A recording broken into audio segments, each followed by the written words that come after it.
بسم اللہ الرحمن الرحیم۔ صرف 5 منٹ کا مدرسہ قرآن و حدیث کی روشنی میں 9 ربیع الثانی۔ نمبر 1، اسلامی تاریخ۔ کفار کا حضور صلی اللہ علیہ وسلم کو تکلیفیں پہنچانا۔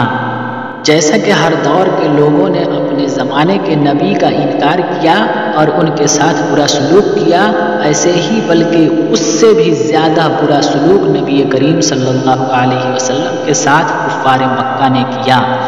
چنانچہ حضور صلی اللہ علیہ وسلم کا ارشاد ہے، تمام نبیوں میں سب سے زیادہ ستایا گیا ہوں۔ کفار مکہ نے آپ صلی اللہ علیہ وسلم کو اور آپ صلی اللہ علیہ وسلم کے صحابہ کو ستانے میں کوئی کسر نہ چھوڑی۔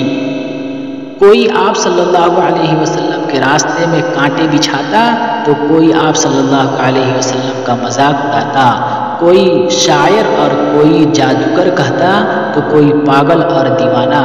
کبھی شریروں نے نماز کی حالت میں آپ صلی اللہ علیہ وسلم کے جسم مبارک پر اونٹ کی اوجھڑی ڈالی تو کبھی آپ صلی اللہ علیہ وسلم کے گلے میں چادر کا فندہ ڈال کر کھینچا۔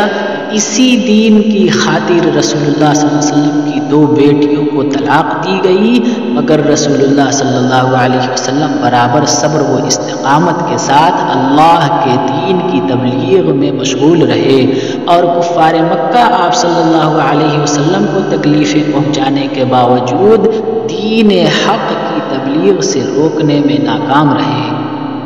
نمبر 2، اللہ تعالیٰ کی قدرت۔ پتوں میں خدا کی قدرت۔ اللہ تعالیٰ نے جس طرح انسانی جسم کا خون کی گردش کے لیے رگیں بنائی، اسی طرح پتوں کے اندر بھی پانی سپلائی کرنے کے لیے باریک جال بچھا دیا۔ یہ پودے کو پانی اور گرمی پہنچانے کا کام کرتے ہیں۔ اگر یہ باریک مسامات پتوں کے اوپر ہوتے تو سورج کی گرمی سے بچنے کے لیے پودے سے پانی کو نکالتے رہتے، جس کے نتیجہ میں پودا سوکھ جاتا، مگر اللہ تعالیٰ نے اپنی قدرت سے ان مسامات کو پتوں کے اندر بنا کر پودوں کو سوکھنے سے محفوظ کر دیا۔ نمبر 3، ایک فرض کے بارے میں دینی علم حاصل کرنا ضروری ہے۔ رسول اللہ صلی اللہ علیہ وسلم نے فرمایا، علم دینی کا حاصل کرنا ہر مسلمان پر فرض ہے۔ نمبر 4، ایک سنت کے بارے میں ظہر سے پہلے کی 4 رکعت سنت پڑھنا۔ حضرت عائشہ رضی اللہ تعالی عنہا بیان فرماتی ہیں کہ رسول اللہ صلی اللہ علیہ وسلم ظہر سے پہلے 4 رکعت اور فجر سے پہلے کی 2 رکعت کبھی نہیں چھوڑتے۔ نمبر 5، ایک اہم عمل کی فضیلت، تہجد کی نیت کر کے سونا۔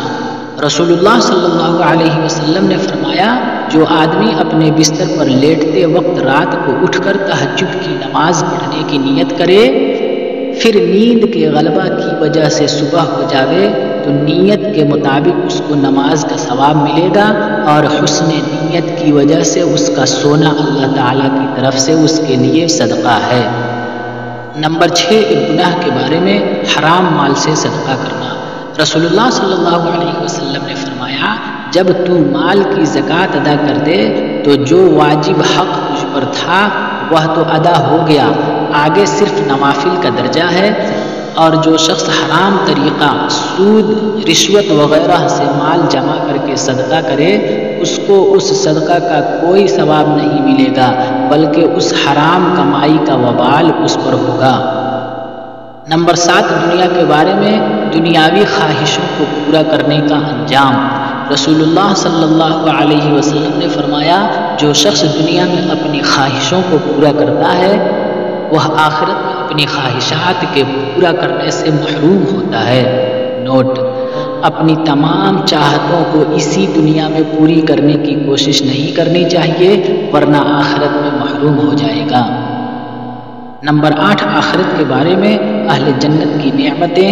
قرآن میں اللہ تعالیٰ فرماتا ہے، پرہیزگاروں کے لیے آخرت میں اچھا ٹھکانہ ہے، ہمیشہ رہنے والے باغات ہیں جن کے دروازے ان کے لیے کھلے ہوئے ہوں گے، وہ ان باغوں میں تکیے لگائے بیٹھے ہوں گے، وہ وہاں جنت کے خادموں سے بہت سے میوے اور پینے کی چیزیں منگائیں گے، اور ان لوگوں کے پاس نیچی نظروں والی ہم عمر حوریں ہوں گی۔ نمبر 9، طب نبوی سے علاج، ہر مرض کا علاج۔ رسول اللہ صلی اللہ علیہ وسلم نے فرمایا، تم میں سے کوئی شخص بیمار ہو جائے یا کسی کے بھائی کو تکلیف ہو تو یہ دعا پڑھے، ربنا اللہ الذی فی السماء تقدس اسمک امرک فی السماء والارض کما رحمتک فی السماء فاجعل رحمتک فی الارض اغفر لنا حوبنا وخطايانا انت رب الطیبین انزل رحمتا من رحمتک وشفاء من شفائک علی هذا الوجع، انشاءاللہ ٹھیک ہو جائے گا۔ فائدہ، اس دعا کو مریض پڑھتا رہے یا اور کوئی پڑھ کر اس پر دم کرے۔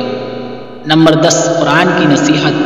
قرآن میں اللہ تعالیٰ فرماتا ہے مسلمان آپس میں ایک دوسرے کے بھائی ہیں، اگر ان کے درمیان لڑائی ہو جائے تو اپنے دو بھائیوں کے درمیان صلح کرا دیا کرو اور اللہ سے ڈرتے رہا کرو تاکہ تم پر رحم کیا جائے۔